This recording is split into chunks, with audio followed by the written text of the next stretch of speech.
그냥 그 집에서 살게 해주시면 되잖아요. 그 집에서 그렇게 살고 싶으면 시세대로 사. 안 그래도 다음 세 입자 구하고 있는데 그 전에 사. 그게 말이 돼요? 말이 안 될 게 뭐야? 아들이 결혼하면 다 집을 해주잖아요. 그게 도대체 어느 나라 법이야? 집 줄 생각 없으니까 알아서 결혼해. 어머님, 지난번에는 속상해서 그랬던 거예요. 죄송해요. 사과는 받겠다만 너희 결혼은 너희 힘으로 해라. 너무하세요. 저희 부모님도 마음 많이 상하셨고요. 저도 그래요. 이렇게 냉정한 분들이 제 시부모님이라면 이 결혼 다시 생각해 봐야 할 것 같아요. 결혼을 너희가 하지 내가 하니? 부모 도움이 없어서 결혼을 안 한다면 너희가 그 정도밖에 안 된다는 거 아니야? 그리고 나도 그런 사람이라면 내 며느리로 들이기 싫다. 오늘 이야기 속 주인공은 60세 선영아 씨입니다. 그리고 그녀의 아들과 예비 며느리에 관한 이야기이죠. 처음 아들의 결혼 이야기가 나왔을 때는 모든 것이 순조롭게 흘러가는 줄 알았습니다. 결혼 비용을 본인들의 힘으로 하겠다고 하니 갈등이 있을 리가 없었죠. 하지만 선 씨 부부에게 집이 한 채 더 있다는 것을 상대 가족이 안 순간부터 괴로움이 시작이 되었습니다. 그때부터는 결혼 준비가 삐그덕거리는 것이 모두 선 씨 부부의 탓이라는 아들과 예비 며느리, 그리고 의도치 않게 2박 3일 동안 아들과 예비 며느리와 함께 여행을 하게 된 선 씨 부부.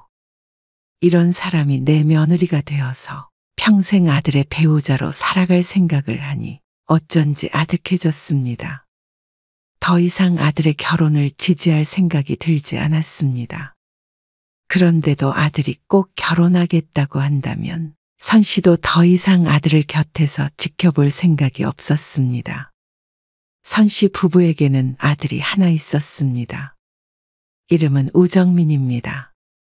자식을 키우면서 기쁜 날도 있었고 힘든 날도 있었지만 선 씨의 아들은 성인이 되어서 속을 썩힌 케이스라고 할 수 있었습니다. 엄마, 아빠 이것 좀 한번 보세요. 이게 뭐야? 아들이 군대에 다녀온 후 복학하기 직전이었습니다.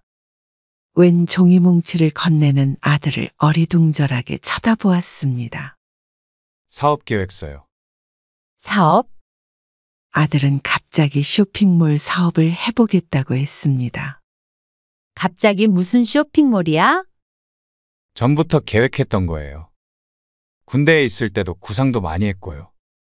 그런데 이걸 왜 우리한테 줘? 선 씨 부부는 그쪽으론 문외한이나 마찬가지였습니다. 사업 계획서를 본다고 조언을 해줄 수 있는 부분이 없었습니다. 하지만 굳이 이렇게 인쇄를 해온 이유가 있었죠. 아시다시피 학생이 돈이 어디 있겠어요. 엄마, 아빠가 조금 도와주시면 꼭 성공해 볼게요. 선 씨와 남편은 처음엔 말도 안 된다며 거절했습니다. 사업을 하기엔 이른 나이이기도 했고 학업도 끝나지 않은 상태였기 때문이죠. 하지만 아들의 그럴싸한 사업 계획서와 포부에 원하는 대로 투자금을 지원해주게 되었습니다. 그리고 결과는 처참했습니다. 대학을 휴학한 상태로 운영하던 쇼핑몰은 반년도 안 돼서 망해버렸죠. 시작은 의욕에 차서 하더니 생각처럼 운영이 되지 않았는지 어느새부턴가 처음의 열정은 사라졌습니다. 투자금이 들어갔기 때문에 가끔씩 물어보아도 아들은 얼버무리고 말았는데 사업을 접었을 땐 투자했던 돈은 한 푼도 남아있지 않았습니다. 그래서 그 부담은 고스란히 선 씨 부부에게로 돌아왔죠. 투자했던 돈은 어떻게 갚을 거야? 네? 갚다니요. 망했는데 제가 어떻게 갚아요? 아들은 손만 털고 끝이었습니다. 책임감이라고는 눈꼽만큼도 없었습니다. 부모가 뼈 빠지게 번 돈을 가지고 가벼운 마음으로 사업을 했으니 세상이 험난한 것을 전혀 몰랐죠. 아들은 다시 대학에 복학해서 절실함이라고는 없이 그냥저냥 살아갔습니다. 안일하게 인생을 살아가는 아들이 답답할 수밖에 없었습니다. 선씨 부부가 젊었을 적에는 남들보다 열심히 일했고 정말 악착같이 살았습니다. 그러다 보니 지금에 와서는 경제적인 안정이 온 것이고 말이죠. 선씨 부부는 그날 이후로 아들을 독립시켜서 대학교 학비 외에는 일절 지원해 주지 않았습니다. 방세나 생활비는 아르바이트를 해서 스스로 벌게끔 했죠. 생활고 앞에는 아들도 어쩔 수 없었습니다. 처음엔 안 되겠다고 버티더니 학비까지 안 내주겠다고 하자 울며 겨자 먹기로 그렇게 지내게 되었습니다. 그래서 그런지 꽤나 착실하게 살다가 졸업 후에는 괜찮은 회사에 취직도 하게 되었습니다. 치열하게 살다 보니 딴 데 정신을 팔 시간도 없었습니다. 그리고 그건 취업을 한 뒤에도 마찬가지였습니다. 일이 바쁘다 보니 본이든 아니든 성실하게 살게 되었습니다. 그러다 보니 선씨 부부도 이제 아들이 결혼만 하면 끝이겠다 싶었습니다. 그리고 아들이 결혼하면 선씨도 마음 놓고 말년에 여행이나 다니면서 남편과 노후를 보낼 생각을 내심하게 되었습니다. 그 시기는 아들이 33이 되었을 때 찾아왔습니다. 여자친구가 29살이라고? 네. 평범한 직장 다니고요. 아들과는 4살 차이가 난다는 예비 며느리. 아들에 비해서 조금 어리다고는 생각했지만 아들은 꼭 내년 초에 결혼을 하고 싶다고 말했습니다. 그러면서 결혼하면 그 비용은 둘의 힘으로 마련하겠다고 했죠. 아들이 드디어 정신을 차렸나 싶었습니다. 결혼 비용을 달라고 하려나 싶었는데 자신들이 알아서 한다니 말이죠. 그간 선씨 부부가 노력한 보람이 있다고 생각했습니다. 그리고 아들이 그렇게 말한 데에는 이유가 있었습니다. 여자친구의 부모님이 결혼 비용을 보태줄 여력이 안 된다는 것이었습니다. 그러니 그쪽에서도 양가 도움 없이 결혼하는 것이 마음이 편한 모양이었죠. 그건 선씨 부부도 적극 찬성했습니다. 그래도 아들이 결혼한다는데 전혀 안 보태줄 생각은 아니었지만 그렇게 하겠다는 마음가짐이 기특했습니다. 그래서 결혼 준비는 순조롭게 흘러가는 줄 알았죠. 하지만 어느 날 아들이 선씨의 집에 찾아와서 말했습니다. 엄마, 그 아파트 있잖아요. 아파트? 월세 받는 그 집이요. 아, 그 집? 그 집이 왜? 사실 선씨는 지금 살고 있는 아파트 외에도 집이 한 채 더 있었습니다. 이사하기 이전에 살던 집이었는데 팔지 않고 월세를 주고 있었습니다. 노후 자금이라고 생각하고 있는 집이었죠. 그런데 뜬금없이 그 아파트 얘기를 꺼내는 아들의 어쩐지 느낌이 좋지 않았는데 역시나 아들의 말이 선씨를 당황스럽게 만들었습니다. 거기를 신혼집으로 하면 어떨까요? 공교롭게도 몇 달 안에 계약 기간이 끝나서 집이 비게 되는데 그걸 어떻게 알고 물어보는지. 너희 힘으로 결혼하겠다며? 집을 달라고 그래? 남편이 아들에게 한마디 하자 아들이 풀이 죽어 대답했습니다. 알아보고는 있는데 집값이 너무 비싸서 둘이 합쳐도 집을 살 수가 없어요. 그럼 전세로 가면 되지. 양가 도움 없이 결혼하겠다던 아들이 갑자기 태도를 바꿔서 선씨를 설득했습니다. 아니, 때를 썼다고 봐야 맞겠죠. 집을 맡겨두기라도 한 듯이 달라는 아들에게 기가 막혔습니다. 요즘 젊은이들은 무엇이든 노력 없이 얻으려는 경향이 있었습니다. 전부 그렇진 않겠지만 선씨의 아들이 그렇다는 건 확실했습니다. 어쩐지 정신을 차렸다 싶었습니다. 예전의 아들을 생각하자면 어쩌면 몇 년 안에 집도 홀랑 날려먹을지도 몰랐습니다. 그건 안 돼. 다음 세입자 구할 거야. 월세가 들어와야 엄마 아빠도 생활을 하지. 그게 유일한 수입원은 아니기 때문에 월세가 들어오지 않아도 살 수 있었지만 아들에게는 그렇게 말했습니다. 선 씨의 거절에도 아들은 지칠 줄 모르고 매달렸습니다. 며칠 동안 사람을 들들 볶길래 예전 버릇이 나왔다 싶었습니다. 그래. 그 집에 들어가서 살아라. 정말요? 남편의 말에 선 씨도 놀라서 쳐다보았습니다. 대신에 보증금은 내고 살아. 네. 보증금을요? 아니, 그게 말이 돼요? 좋은 생각이네. 선 씨는 남편의 말이 기가 막힌 아이디어라고 생각했고 아들은 황당해했습니다. 어떻게 부모 자식 간에 보증금을 주고 받을 수 있느냐고 했죠. 너무 매정하신 거 아니에요? 하지만 남편도 그렇게 냉정한 뜻으로 한 말은 아니었습니다. 너희 집 구하려고 생각했던 예산이 있을 거 아니야. 그걸 보증금으로 주면 너희 계속 살다가 나중에 명예 넘겨줄게. 나중에 이사 나간다고 하면 보증금 돌려주고. 어차피 아들이 결혼할 때 어느 정도 보태줄 생각을 하고 있었습니다. 모아둔 돈을 주고 살다가 나중에 집을 넘겨주면 그게 아들 내외에겐 더 좋을 듯 했습니다. 어쨌거나 아들에게 큰 이득이 되는 것은 맞으니 말이죠.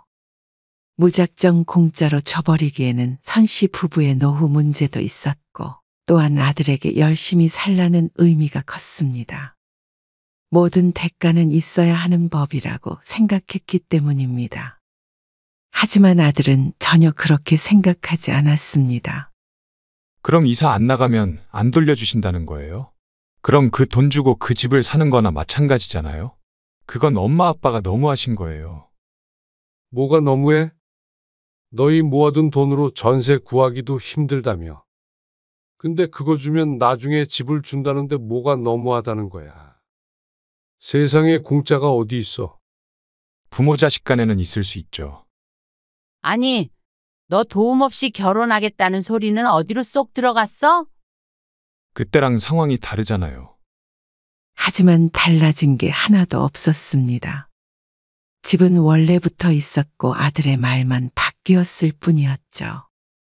그리고 나중에 아들에게서 전해 듣기로는 예비 사돈도 그 소식을 듣고 크게 실망했다고 했습니다.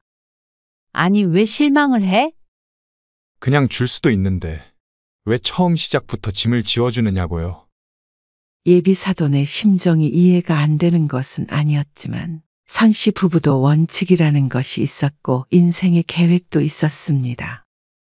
아들을 결혼시키며 덜컥 수억하는 집을 줘버릴 생각은 없었습니다. 설령 주더라도 그건 아주 나중이 될 거라고 생각하며 살았죠. 그래도 막상 결혼한다니 한 발짝 양보했다고 생각했는데 다른 사람들 눈에는 그게 매정하게 비춰지는 모양이었습니다. 정민이 곧 결혼하는데 우리끼리 여행이라도 한번 다녀오는 게 어때? 갑자기 웬 여행? 그냥 그렇게 셋이서 여행 다닐 일이 앞으로는 없을 거 아니야. 그리고 집 문제도 진지하게 한번 얘기를 해봐야지. 나쁘지 않다고 생각했습니다. 아들이 선 씨 부부의 뜻을 아직 충분히 이해하지 못한 듯 했으니 말이죠. 그래서 남편과 함께 2박 3일로 제주도로 여행을 다녀오는 게 어떤지 아들에게 물었습니다. 아들도 흔쾌히 가겠다고 했습니다. 그런데 여행을 가기로 결정되고 얼마 안 돼서 아들이 선 씨에게 전화로 말했습니다. 여행 가는 거요. 수지도 같이 가고 싶다고 하더라고요. 뭐? 넷이서 가자고? 네. 안 되나요? 마지막으로 3시간은 가족여행이라고 생각했는데 예비 며느리가 함께 가고 싶다는 말에 고민이 되었습니다. 아무래도 같이 있으면 허심탄회하게 대화를 못할 테니 말이죠. 수지가 엄마 아빠랑 친해지고 싶은가 봐요. 이번에는 우리끼리 갔으면 하는데. 그래도 가고 싶다는데 어떻게 안 된다고 해요. 아들이 중간에서 끊어내질 못하니 선 씨가 안 된다고 하기에도 애매한 상태였습니다. 하는 수 없이 여행은 넷이서 하게 되었습니다. 원래 가려던 취지를 벗어나지만 아들의 말대로 예비 며느리와 친분을 쌓으면 좋은 게 아닐까 하고 생각했습니다. 그런데 공항에서 만난 예비 며느리의 차림새를 보고는 황당한 웃음이 났습니다. 그러고 갈 거니? 네. 왜 그러세요? 선 씨의 질문에 예비 며느리는 당황하는 듯 보였습니다. 하지만 당혹스러운 것은 선 씨였습니다. 짧은 치마에 찔릴 듯 높고 뾰족한 굽의 구두를 신고 수줍게 서 있는 예비 며느리. 제주도 여행이니만큼 해안가도 걷고 할 텐데 차림새가 적절해 보이지 않았습니다. 아니야. 어서 타자. 하지만 선 씨는 아무 말 하지 않고 어색한 미소를 지었습니다. 갈아 신을 신발이라도 가져왔겠거니 생각했죠. 하지만 그게 아닌 모양인지 비행기에서 내려서 숙소에 짐을 푼 뒤에도 예비 며느리는 그 차림 그대로 밖을 돌아다녔습니다. 아, 언제까지 걸을 거야? 왜? 힘들어. 당연하지. 발 아파 죽겠어. 그럼 좀 쉴까? 이런 대화가 계속해서 이어졌습니다. 느긋하게 바닷가 보며 걷고 싶었던 선 씨는 자꾸만 뒤를 쳐다보게 되었습니다. 괜찮니? 수지가 발이 아픈가 본데요. 잠깐 어디 좀 들어갔다가 가죠. 선 씨가 근처에 카페가 있나 찾아보려는데 예비 며느리가 불퉁한 목소리로 말했습니다. 나 그냥 차에 가 있을게. 키 좀 줘. 그럼 같이 가자. 엄마, 저희는 차에서 기다릴게요. 그러더니 아들이 여자친구를 데리고 시야에서 사라졌습니다. 그리고 남겨진 선 씨 부부는 얼이 빠져서 서 있었습니다.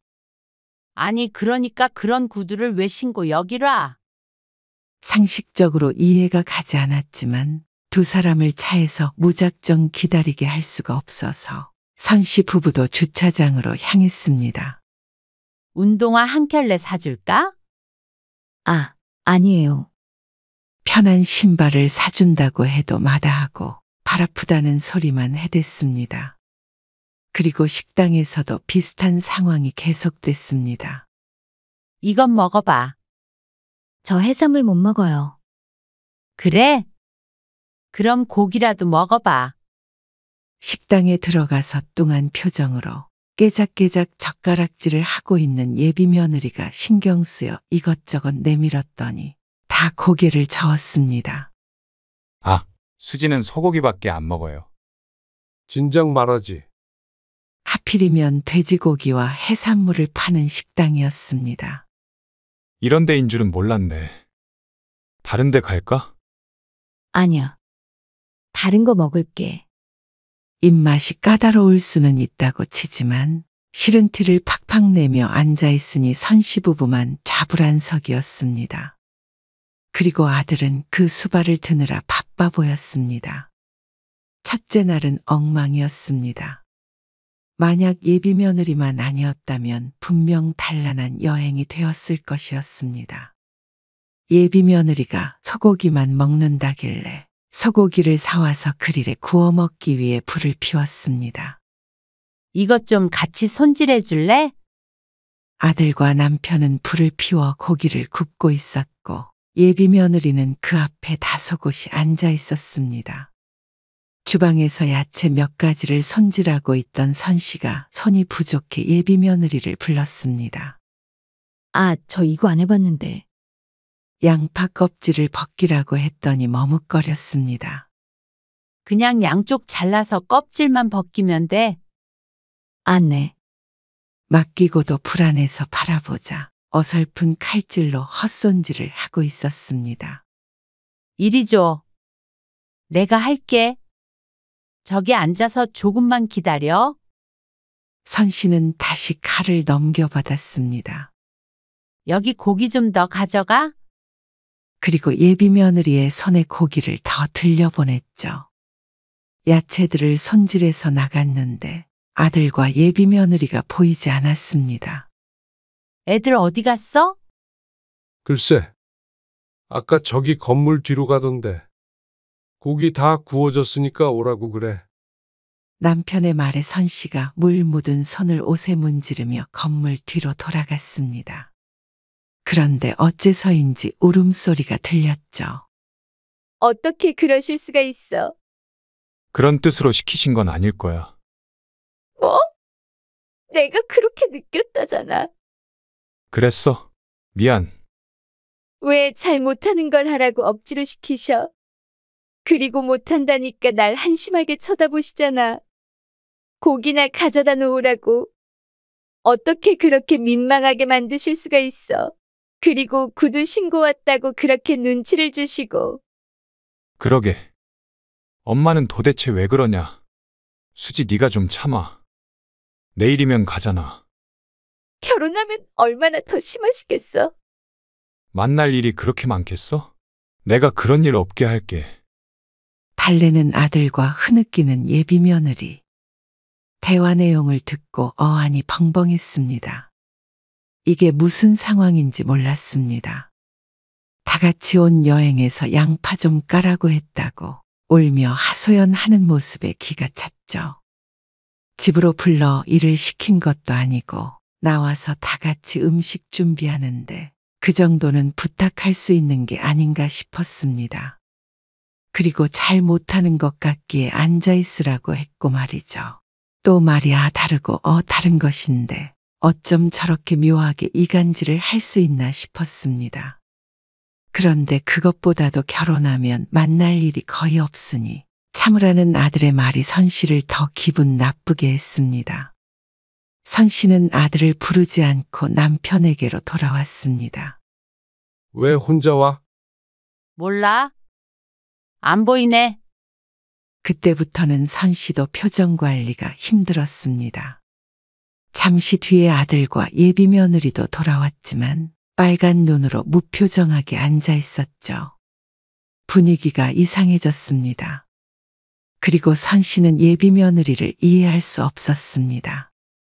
친해지겠다며 굳이 찾아와 놓고는 그런 노력은 하지도 않고 저렇게 이틀 동안 못마땅한 표정으로 있는 것인지 여행에 따라온 이유가 뭔지 궁금했습니다. 그리고 그 이유는 잠시 뒤에 알게 되었습니다. 아참. 그 집 얘기 말인데요. 마침 생각났다는 듯 아파트 얘기를 꺼내는 아들. 아들과 그 부분에 대해서 진솔한 대화를 나누고 싶어서 온 여행이었지만 이미 선 씨의 마음은 틀어진 상태였습니다. 이번 여행을 통해서 더 그러면 안 될 것 같다는 생각이 강하게 들었죠. 처음엔 아들이 못 믿어서 그랬지만 이제는 예비 며느리 때문에라도 그러면 안 되겠다 싶었습니다. 어차피 나중엔 제 이름으로 바꿔주신다면서요. 그러면 처음부터 그렇게 해주시면 되지 않아요? 그리고 저희가 모은 돈은 생활 미천으로 쓰도록 해주시고요. 어차피가 어디 있어? 애초에 부모 도움 없이 결혼한다고 했었고 집을 구하려면 써야 됐던 돈이 있을 거 아니야? 그것만 보증금으로 달라는데 그게 어렵냐? 뭐든 그렇게 쉽게 얻으려 해? 다른 사람도 아니고 부모잖아요. 하나밖에 없는 아들 결혼한다는데 그 정도는 해주시면 안 돼요? 그 정도? 그 집이 1, 2억도 아닌데. 그 정도는 그냥 줘야 된다는 거야? 부모니까. 선 씨 부부가 끝까지 반대하자 아들은 대화가 안 통한다는 듯 한숨을 쉬었습니다. 그리고 예비 며느리의 표정도 무척 안 좋아 보였습니다. 그리고 다음 날 아침이 되었을 때 신랑이 하는 소리에 선 씨는 잠에서 깼습니다. 지금 이렇게 간다고? 이따가 같이 가야지. 됐어. 나 택시 타고 공항 갈게. 그럼 나는 오든지 말든지 알아서 해. 수지야. 선 씨가 숙소 거실로 나가보자 이미 예비 며느리는 나가고 없었습니다. 그리고 아들은 괴로운 표정을 지으며 벽에 기대 서 있었죠. 지금 간 거야? 선 씨가 기가 막혀 묻자 아들은 고개를 끄덕였습니다. 아니 간다고 말도 안 하고 이렇게 가버리는 게 말이 되니? 선 씨가 황당해서 언성을 높였습니다. 그런데 아들은 오히려 선 씨를 탓하며 말했습니다. 그러게, 집만 주셨어도 이런 일 없잖아요. 왜 이렇게 자식이랑 며느리한테 상처를 주고 그러세요? 뭐야? 선 씨라고 할 말이 없는 게 아니었습니다. 집 때문에 여행 따라오겠다고 한 거지? 무슨 이유였든 왔으면 분위기를 맞추는 척이라도 해야지. 그렇게 내내 죽상을 하고 있어? 그리고 뜻대로 안 됐다고 이렇게 가버리는 게 무슨 예의야? 아니, 진작에 집 문제만 해결해 주셨어도 수지도 엄마 아빠한테 더 잘하려고 노력했을 거예요. 뭐, 그걸 말이라고 해? 그런데 뒤에서 남편이 들었는지 남편의 격앙된 목소리가 들렸습니다. 그럼 집을 주면 더 잘하고 안 주면 잘 안 하고? 그 말이야. 너는 지금 그런 결혼을 하겠다는 거야. 선 씨도 남편도 어이가 없었습니다. 너희가 결혼한다면 우리가 쫓아다니면서 말리진 못하겠지. 그런데 너희 결혼엔 전혀 지원을 못 해주겠다. 집이고 뭐고, 예물이고 뭐고, 아니 참석도 못하니까 알아서 해라. 네? 아빠, 그게 무슨 말씀이세요? 그런 말을 듣고도 너희 결혼을 축복해 줄 줄 알았어? 선 씨 부부도 짐을 챙겨서 숙소를 나와버렸습니다. 그리고 아들을 남겨둔 채로 비행기를 타고 집으로 돌아갔죠. 그런 놈은 결혼을 하든지 말든지 알아서 하라 그래. 나쁜 놈이야. 그 집도 얼른 다음 세입자 구해버려. 알았어. 선 씨는 그 길로 바로 부동산에 연락해서 아파트를 월세로 내놨습니다. 그리고 얼마 안 있어서 아들에게서 전화가 왔습니다. 무슨 일이야? 선 씨가 퉁명스럽게 전화를 받자 아들이 낮은 목소리로 대답했습니다. 보증금 드릴게요. 그 말에 선 씨는 코웃음을 지었습니다. 이제 와서 그게 무슨 소용이야? 다 필요 없다고 말했잖니. 아무리 그래도 어떻게 그렇게 빨리 마음을 바꾸세요? 말을 바꾼 건 너희 아니야? 그냥 그 집에서 살게 해주시면 되잖아요. 그 집에서 그렇게 살고 싶으면 시세대로 사. 안 그래도 다음 세입자 구하고 있는데 그 전에 사. 그게 말이 돼요? 말이 안 될 게 뭐야? 아들이 결혼하면 다 집을 해주잖아요. 그게 도대체 어느 나라 법이야? 그럴 생각 없으니까 알아서 결혼해. 선 씨는 그 말을 끝으로 전화를 끊어버렸습니다. 그러고도 마음이 좋지 않았는데 그런 선 씨에게 예비 며느리도 전화를 걸어서 사과했죠. 너무 속상해서 그랬던 거예요.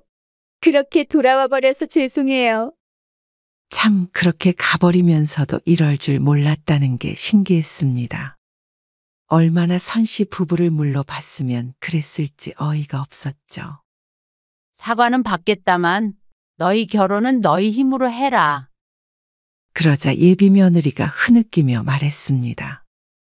너무하세요. 저희 부모님도 마음 많이 상하셨고요. 저도 그래요. 이렇게 냉정한 분들이 제 시부모님이라면 이 결혼 다시 생각해 봐야 할 것 같아요. 아니 부모님이 왜 마음이 상하셨다는 거야? 그러면 그쪽에서도 좀 보태주신다니? 애초에 도움 없이 결혼하기로 약속이 됐던 거잖아. 그리고 결혼을 너희가 하지 내가 하니? 부모 도움이 없어서 결혼을 안 한다면 너희가 그 정도밖에 안 된다는 거 아니야? 그리고 나도 그런 사람이라면 내 며느리로 들이기 싫다. 그렇게 끊어진 통화. 만약 아들이 결국 결혼을 하게 되더라도 아들 며느리와는 결코 가까이 지낼 수는 없을 것 같았습니다. 그리고 그러고 싶은 마음도 없었고 말이죠. 그 아파트는 선 씨의 노후 자금이자 나중에 아들의 자산이 될 예정이었지만 그 계획이 크게 바뀌게 되었습니다. 이제는 어떤 도움도 주고 싶지 않았습니다. 예비 며느리 때문만이 아니었습니다. 이번 일로 선 씨 부부는 아들에게 크게 실망했습니다.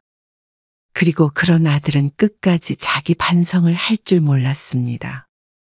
엄마, 결국 결혼 미루기로 했어요. 그러니 선 씨의 무심한 대꾸에 아들이 분통을 터뜨렸습니다. 수지가 죄송하다고 엄마 아빠한테 전화도 드렸잖아요. 그러면 어른으로서 못 이기는 척 넘어갈 수도 있는 거 아니에요? 그것 때문에 결혼 못 하겠대? 그런 말이 아니잖아요. 그럼 집을 공짜로 안 주니까 서운해서 결혼 못 하겠다니? 엄마, 결혼을 하게 될지 안 하게 될지 모르겠지만 너도 잘 생각해 봐야 할 거다. 제가 이 결혼을 안 하길 바라시는 거 아니에요? 아니, 이제 엄마 아빠는 그런 거에 신경 끄기로 했어. 네 인생 알아서 살아. 우린 우리 인생 알아서 살 테니까. 그리고 한마디 더 덧붙였습니다. 그리고 그 아파트는 이미 세입자 구했어. 그 말은 이제 모든 게 다 물 건너갔다는 말이었습니다. 아들이 아무 말도 없었습니다. 더 이상 할 말 없으면 끊을게. 결혼하더라도 청첩장은 줄 것 없다. 아마 당분간은 마지막 통화가 될 듯 했습니다. 선 씨 부부는 원래 예정했던 대로 노후에 여행이나 다니며 살기로 했습니다. 아들이 결혼할 때까지는 미뤄두고 있었는데 이제 그럴 필요를 느끼지 못했죠. 어쩌면 진작에 아들에게 집을 줬으면 모두가 행복했을까 생각하기도 했지만 그건 아닐 것이었습니다. 그래야만 유지할 수 있는 행복이라면 가짜나 마찬가지였죠. 그리고 다 큰 아들을 부모가 책임져야 할 이유가 없었습니다. 그것도 부모 생각은 눈꼽만큼도 안 하는 자식을 위해 말이죠. 지금은 가슴 쓰리지만 그렇게 결혼시키는 것보다는 나은 선택이라고 생각했습니다. 그래. 자식 인생을 우리가 대신 살아줄 수는 없잖아. 남편도 선 씨의 말에 동의했습니다. 이제는 자식이 아니라 자신들의 삶을 살 때였습니다.